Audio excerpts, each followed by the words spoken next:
The trial for a man accused in a deadly hit-and-run will go ahead. This afternoon, a justice denied an application by the man's lawyer to have both Crown prosecutors removed from the case. CTV's Amanda Anderson reports.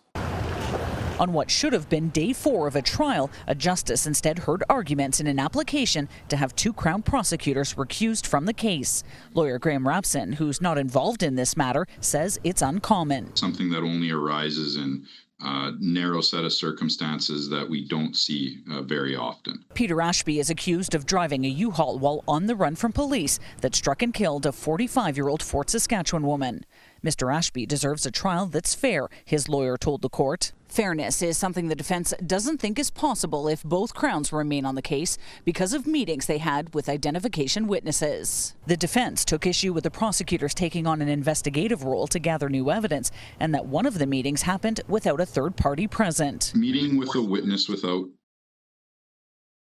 another person present risks making the prosecutor a witness in the case. The 2 prosecutors who are the subject of the application were not in the courtroom. A different Crown was brought in to argue why they should stay on. She described the meetings as imperfect practice and argued the defense doesn't even know yet if she'd call them as witnesses.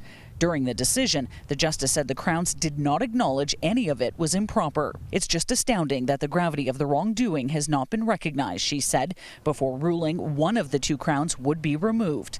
The trial will go ahead and still within deadline set by the Supreme Court to conduct a trial in a reasonable time before the risk of charges being stayed. Presumptive limit is 30 months or 2.5 years. And when the trial's already pushing up towards 2 years, the prospect of getting new trial dates for a lengthy and complex trial within 6 months is very difficult to schedule. The trial will start tomorrow. Amanda Anderson, CTV News, Wetaskiwin.